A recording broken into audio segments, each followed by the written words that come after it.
Compliance, the fourth webinar in our New York Department of Financial Services Cyber Regulation Series. If you have any questions as we go along, please add them into the question box and we will address them at the end as time permits. My name is Ed Peck. I'm a cybersecurity consultant here at Evolver. Today I'm introducing two industry thought leaders. First is Mr. Rick Borden, counsel at Robinson & Cole. One focus of Rick's practice is cybersecurity risk management, where his outreach often alerts the business community to the risks and vulnerabilities in the cyber network. Next, I will introduce Mr. Chip Block, Vice President at Evolver.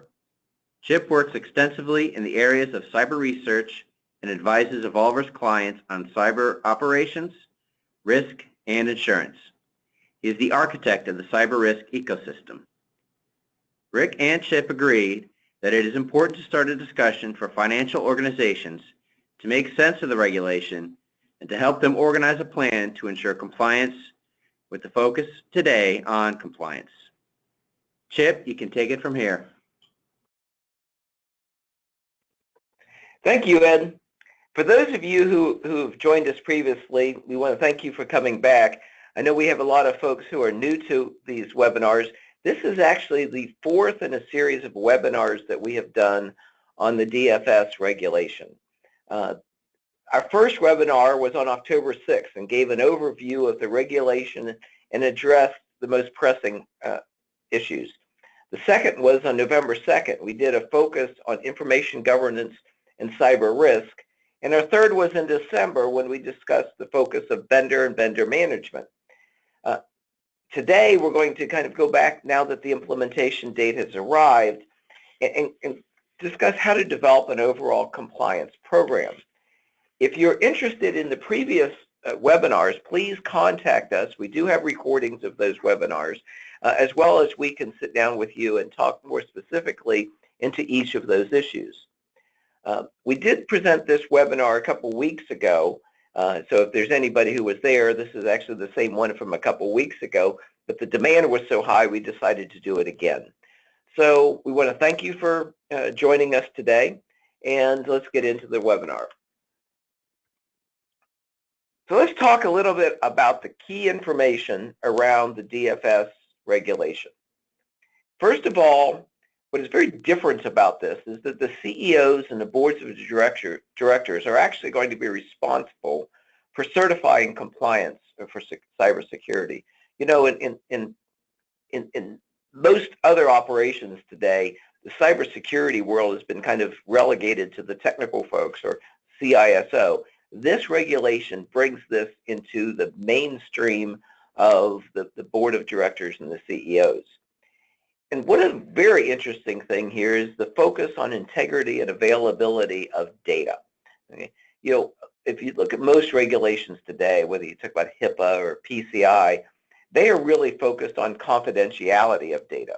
That's still in this regulation, but the emphasis on integrity and availability really changes how this regulation is going to drive organizations going forward. The other thing that is very interesting about this, it is a process-based versus an outcome-based. As Rick and I have talked about, this is really the first real prescriptive regulation that has come out from any organization. There's been some other smaller tries in this from SEC and others, but this is really the first one that tells people how you have to do things and actually measures whether you're actually doing those things. That is significantly different than, say, a HIPAA response where if bad things happen, you must do the following things. This is actually looking at your processes and validating that you're actually doing what you say you're going to do. And the other thing is, for many of you who have worked with us at Evolver and know things we have done in the past, which has a lot to do with insurance, that cyber insurance actually may not cover the fines and penalties. We've talked to a number of insurance folks, and I understand we have a number of insurance organizations on the phone today, which is most insurance policies are, again, based around breach response. That they are, you know, if you get fined because of a PCI loss or a HIPAA loss, or if it is all based on after an event, what happens in insurance capability. A fine for non-compliance of a process. Nothing bad may even happen, but you could get fined. Whether insurance policies are going to cover that or not is still being discussed across the industry. So that is a very different view. That's why this regulation is probably different than anything that we have done in the past. So Rick, what have you learned? You've been very involved with a number of companies around this. What have you learned about the rollout of the new DFS regulation and how companies are addressing this? Thanks, Chip.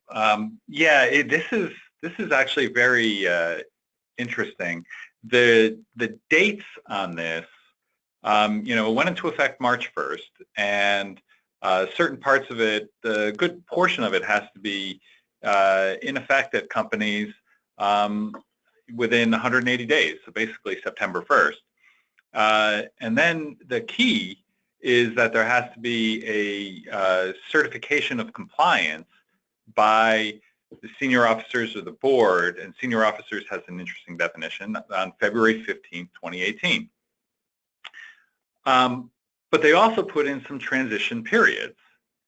And the transition periods make this really complicated because you're going to be certifying certain things, and you have to have certain things in place, but the requirements for, and we'll talk about the risk assessment being one of the primary ones, everything is going to be based on the risk assessment, as we'll see, but the risk assessment doesn't have to be done until March 1st of 2018.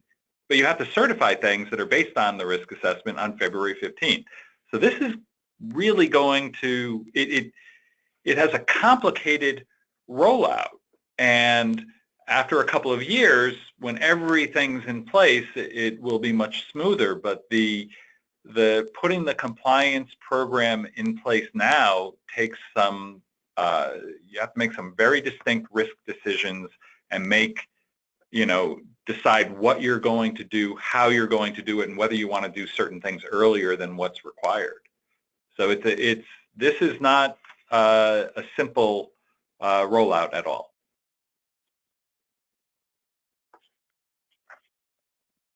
Okay, so we're calling this table stakes, and you can see we've got the little bit of the picture there. But let's go through this. A lot of people have asked whether or not if they're subject to Gramm-Leach-Bliley, so if they're banking companies, is that going to be enough? No. DFS said in their release specifically that this is intended to go beyond GLBA, and it does. It covers non-public information that is not personal information. And it covers the systems too that store that information. So it covers personal information, but it also goes beyond that. And it's looking at confidentiality, so you might think, material non-public information or something else like that, but it also, in confidentiality, would be the data that could be used to attack the company from a cyber standpoint. But then it looks at as Chip said, the integrity and availability of data and systems, and that's where the real core of this is. Will you be able to provide services to your customers? If they need to get access to money, if you need to process claims, if you need to open certain things, close certain things, will you be able to do that for them? That's what this regulation is going after. And so it requires a new compliance process, a different type of risk assessment, and the C-suite has to certify for the covered entities that they're in compliance on this. This is very substantive and very new. So people don't know exactly what to do with this, but it does require real focus. And Chip, if you could maybe talk about what does it really mean to go beyond PII? What is that going to cost? Yes. So as it's kind of started before, most of us, for almost everybody in the cyber world, we have been focused a lot in the past around a couple primary regulations, and that has primarily to do with PII, HIPAA, PCI, and it is very much focused on the outcome of something bad happening, as I mentioned before. The focus on availability and integrity changes the risk calculations rather dramatically. When you're now trying to assure, this drives you more to areas that in the cyber world are getting into things such as infrastructure and things of that sort, where you start looking at, you need to have systems running all the time and they're available. And the integrity piece isn't even a tougher things, because now you have to validate the data hasn't been changed. So it really changes the focus of the cyber programs in a number of ways. And I'll give you an example. If you've been following the threat activities lately, one of the biggest one has been the rapid increase of distributed denial of service attacks through things called like the Mirai attack, which are actually bringing systems down. If those of you who remember a month or so ago when somebody used cameras to bring down Twitter and Spotify and others, those things you now need to be protected against under this regulation. And that's new, and it's very different from what we've done before. And this really changes kind of the risk assessment piece going forward. Okay? So that's probably a good way to talk about what actually is required here. What are the key elements of this program? So we like this slide. We've used it multiple times, but I think it is a good summary of the overall requirements of the DFS regulation. You'll see the three primary actions: policies and procedures, assessments and reports, and then required actions.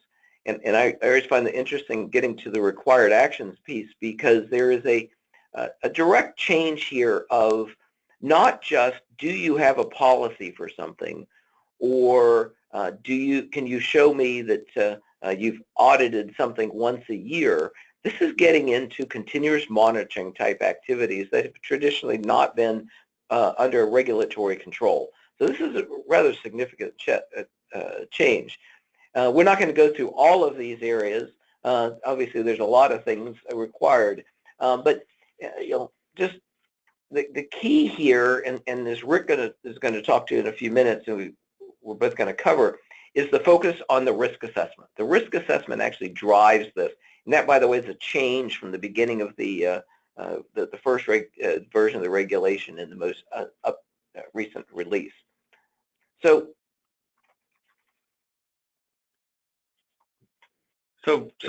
first, what I just like to say is that the policies and procedures that are required here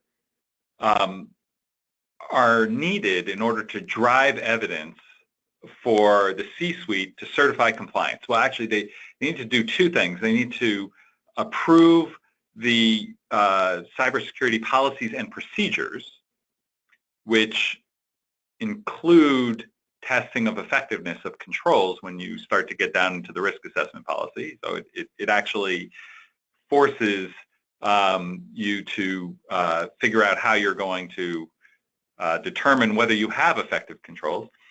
And then the data is going to have to come up to the C-suite for this certification of compliance, because that's a big thing. A named person is going to, or a named committee is going to be certifying compliance with the regulation based on all of this stuff that comes together and is put there. And by the way, all of that stuff is going to have to be available to DFS if they want to come in and see it. But the certification of compliance, very much like for those who were in public companies, Sarbanes-Oxley, SOX 404, this is requiring that kind of data to come to the C-suite from the cyber standpoint. This is new. So what Rick just reviewed may have sounded like a neat checklist, but it's actually a set of guidelines. And the what we have heard by a number of people, what everybody really wants is the perfect checklist that says, if I do the following 15 things and once a year I check them off, that we will meet all our requirements. Sorry, that's not going to fit in this case. Okay, what you actually have to do is develop a risk assessment, and you have to have risk assessment criteria which define exactly what you're going to do, and then you have to have policies that align with that. You have to perform the risk assessment. You have to create policies and procedures based on the risk assessment. Your policies and procedures then have to be revised and updated, and all of the policies and procedures plus the testing of them is what's needed for the C-suite to certify. Rick, you brought up something very interesting as we've done this, that some companies are believing that that if they do a cost-benefit analysis, they could basically get themselves out of this requirement altogether. Is that true? It actually is not true. The cost-benefit idea, which is really an interesting one, when DFS actually commented on that in relation to the risk assessment, and they said you cannot use your risk assessment to do a cost-benefit analysis. So that is really, I mean, how that then plays out is going to take some very careful crafting of compliance on policies, and that's going to take a good amount of work. So what we've done, there are lots of ways that you could break this down, but we've broken this down into a three-phase concept that we think works pretty well. So Chip, maybe you could take us through that. Okay, so the first thing is that you have to set up a risk assessment policies and procedures review. And so one of the things that we believe is essential here, and this may sound different than what you've heard from other folks, is that we're recommending that you do this in a monetarily quantified manner. The reason I say that is that there's been lots of discussion in the cyber world lately of risk management. And you will see risk programs that list things such as they're red, yellow, or green, or they're 1, 2, 3, 4, or 5. The problem with that is that almost none of that becomes actionable. Okay, they become, as somebody from an insurance company once told me, I don't know how to multiply 2 reds times a yellow. Okay? So you have to set up this risk assessment policies and procedures, and the first thing we recommend is that you set that up under a monetary quantified environment. So let me just explain, because I just said you couldn't use the risk assessment to make these judgments. What Chip is suggesting is that along with the risk assessment, there is another process that you put in place that is new, unusual, but actually being adopted in a lot of places. That's what he's going to go into. So there is a way to do this, to do what I just said. DFS has said you can't do just based on the risk assessment. So there's a different model that we're talking about. And that model is called the factor analysis of information risk. For those of you who are not familiar with this, this is a monetary risk quantification capability that's an open standard run by the open group and is being adopted rapidly across almost everything from financial institutions to major retailers, and it was actually called out, if you've seen the most recent regulation from OCC, they actually mentioned the fair quantification method as well. This is an area that Evolver is a leader in, and we believe this should be kind of the starting point, which is it actually looks at your risk both from what are your loss magnitudes and your frequencies of loss, and combines those two into a monetary plan. Okay, and by the way, after you've done that, what that will actually show you is where your gaps are. Okay, here are my risks. here's where I currently meet those risks, here's where I don't meet those risks. So that's a gap of action. So it's a gap of things, whether it be new policies, with controls. If you're using 800-53 control policies and you miss, and you're using some of those, but some of them need to be in place, that is going to be identified in a gap analysis that ourselves can work with you to do, which is to figure out what that gap is. Then you do a gap fix. The last piece of the capability is the actual continuous monitoring and reporting. And this probably is where there's the largest change here. I guess for the large companies on the call, you probably currently have a cyber environment that is doing continuous monitoring and doing the things that are normally done in a security operations center. But I'm pretty confident you are not connected into a monetary risk quantification program that then has to be captured, reported, artifacts directly reported, put into a report that has to go to the C-suite. This becomes critical for the continuous monitoring capabilities. For mid to smaller firms, you may not be doing this at all.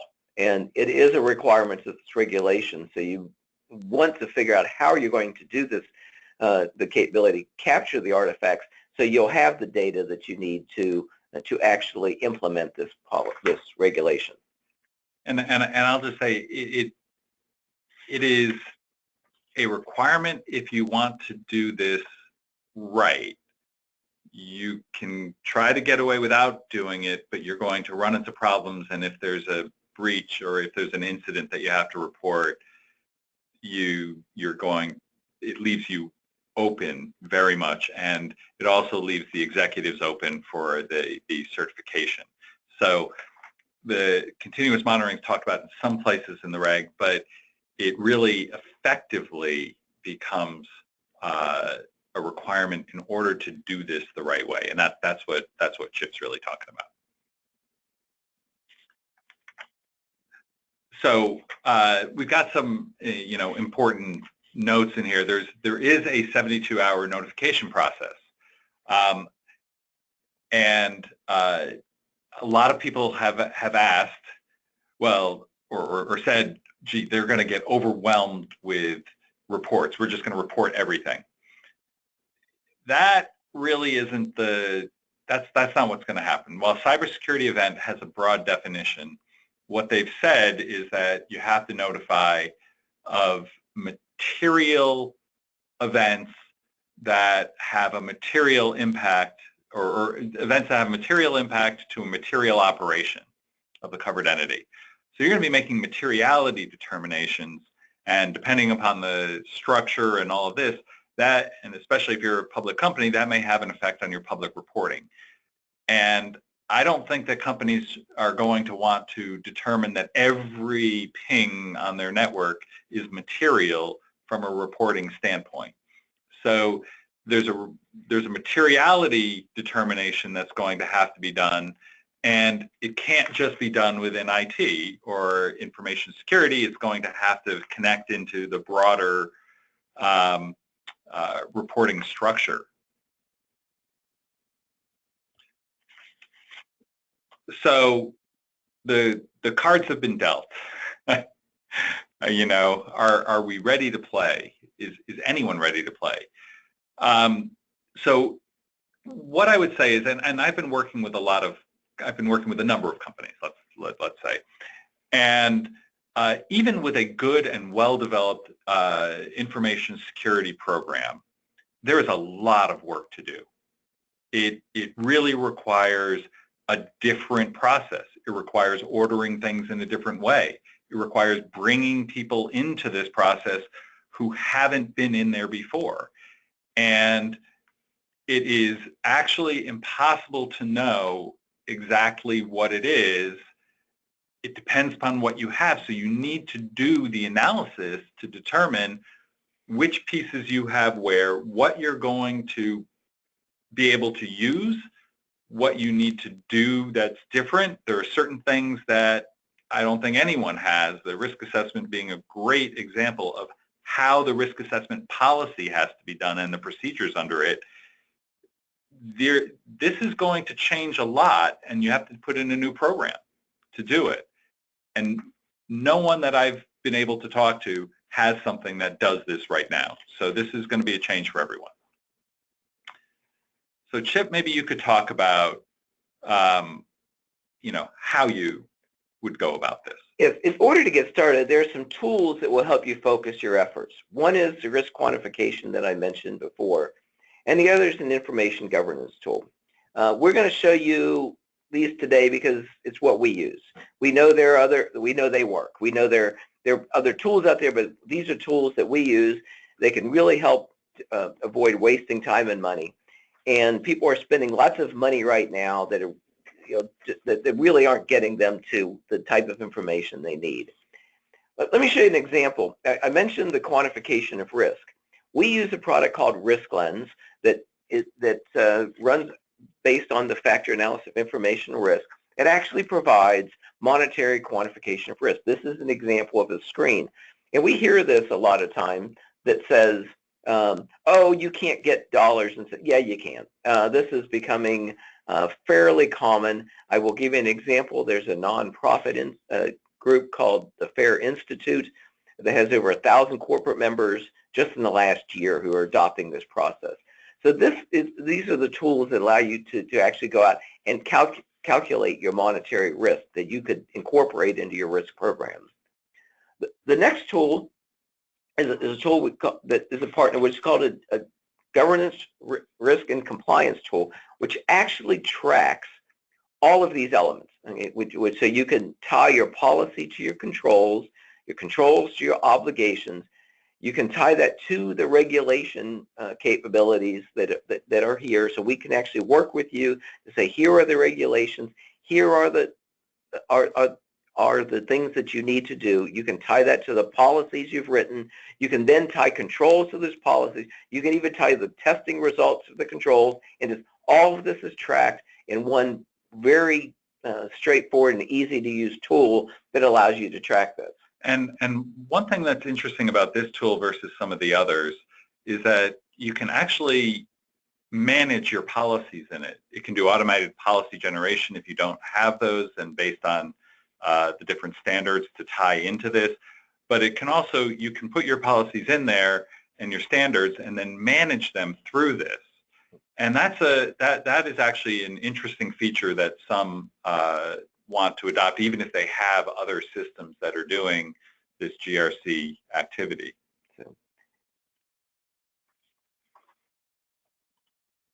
So we've given you kind of a good rundown. Granted, this is obviously a complicated program that's just getting started, but it is, as we said, the clock has started. These are things that are going on. And we Evolver and Robinson and Cole can provide all of the capabilities you need to put a program in place. We, Evolver, are the technical arm here. We do the cyber assessments and tracking. We implement the systems. We can all the way down provide the managed service of the continuous operations that we mentioned. And Robinson Control provides the full capabilities across the legal side that you're going to need, which is the driving piece of all of this in order to put this going forward. So I understand we have a bunch of questions, so why don't we kind of get to that? Ed, do you want to kind of give us an idea of what questions we got right now? Sure, Chip. The first one is, what are the fines for non-compliance with this regulation? Yeah. We don't know. I mean, the DFS has the ability to, they have the full authority to do this. If you look at some of the anti-money laundering fines, some of those have been in the hundreds of millions of dollars. So DFS, and they could theoretically pull somebody's license, which might be even worse. So DFS has they have broad regulatory authority. So I wouldn't, I guess I just leave it there. They have broad regulatory authority. Okay. Next question. Okay. My organization is very small. We may not have the resources to comply with this regulation. What do I do? So, we have got this question a number of times. First of all, when they changed the regulation from the first version that came out in September, which basically said everybody has to do all these things, and they went to a more risk-based structure, they allowed you to actually form this around your organizational size. And by the way, the other thing is a number of the capabilities that you may need to do, you may find is available to you for not as much as you think, okay? Because a lot of services, the GRC tool I just talked to you is a software as a service. The continuous monitoring, you can have managed service people doing that monitoring for you. But the biggest thing is, no matter what size you are, you have to do that risk assessment piece, and you have to have a reason for why you have implemented the capabilities, the tools, the artifact collection, etc., for the program you put in place. So I don't know if you want to say, yeah. Yeah. So this is something that because we've been getting these questions for, this is our fifth one that we've done. We've been getting these questions. We've actually been working to develop and help put together things that can actually scale down. Look, I'm working with some very huge organizations to scale up, but we understand there's a need to scale down, and so the tools that we're talking about are really designed to help out at each of those levels. And when I talked about automated policy generation, so that tool could really help in making this easier and in an inexpensive way, and having something that you could actually show to the regulators and be able to stand behind and feel comfortable. So that's something that we've been working to try to address. Yeah, and there's another a related activity here that has come up very recently, which are the large entities who only have a small footprint, okay, which is or that the New York operation is just one piece of their overall organization. How do you segment the New York piece from the from a European-based activity, or something that's that's becoming an interesting challenge in and of itself, which is how do you segment out that piece to run these capabilities? So there are some challenges there. Yeah, and that one, depending upon the structure, you may or may not be able to segment it out. Right. So this may leak back into a compliance requirement that affects significant portions of the back end operations of if you have centralized services. So it's when you're dealing with large, complicated organizations, this is a really interesting issue. Right. Ed, you got another question? I do. This is another question about small companies. If you solely rely on third parties for your hosting and your policy administration, such as email, like GoDaddy, and file sharing, like Office 365, can we simply collect and leverage the third-party processes, or do we augment that with reactions to events in their systems? You're going to have some level of augmentation there, okay? Because number one, you have to understand that when we particularly from a technical perspective, and this gets into the discussions about cloud activities, which is you can there is the about hacking. There's the hacking of the system, then there's hacking of the accounts.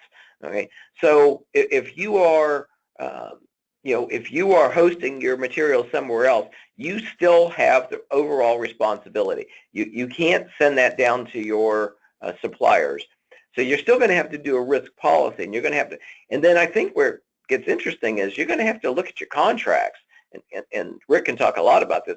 You got to look at your contracts and say, how are you transferring the risk that comes out of your assessment down to those third-party vendors? It becomes an interesting challenge. Yeah, and while it's the third-party policy doesn't have to be done for 2 years, and it's because of this you're going to have to set minimum requirements to, on who can do business with the company based on the risks. Right.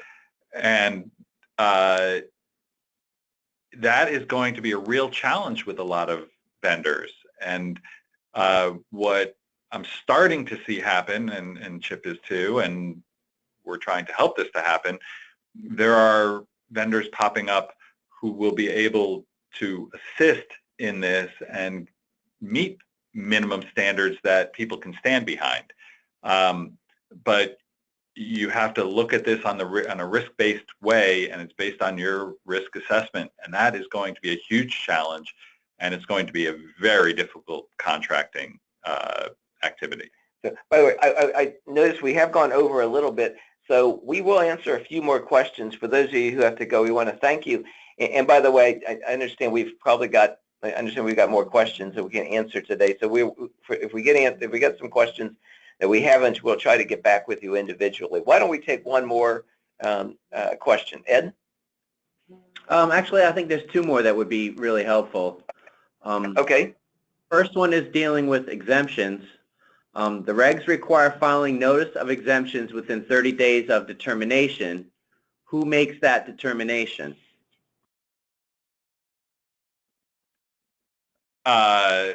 Well, not to give legal advice. I'm not giving legal advice, but the company is going to have to make a determination. And there needs to be a process to do that.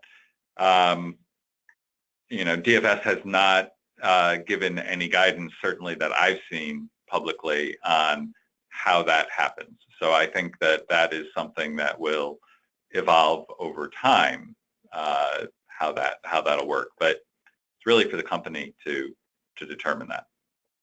Okay, one more.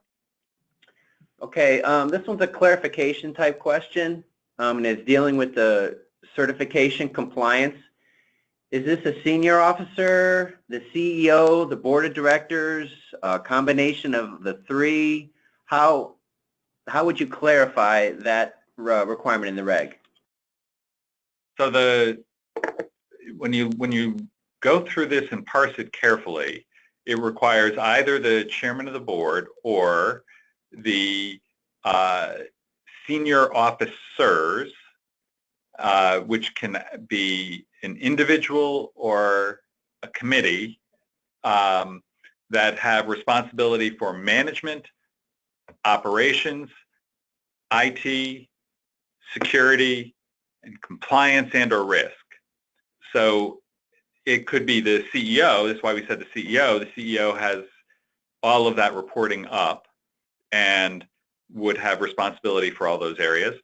Or it may be a team of people who are reports up to the CEO in some form or fashion that have responsibility for these things. But it has to be senior officers in that case. So you have a choice of whether it's the board or the senior officers, but they're named. The senior officers have to be named and have to sign it personally. Great. So, all right. So thank you. I want to thank everybody. And again, we got a lot of questions, so we will respond to those individually if when we get a chance, and we'll also. And I want to thank everybody here. Here is our contact information. Each of you probably, for those of you who have been on the invite, you also have the email address at Evolver. If you have any questions, please contact us. We are available to work with all sides of organizations. And once again, we want to thank you for all of the great turnout we've had for these webinars, and look forward to working with you in the future. Thank you. Yeah, thank you very much.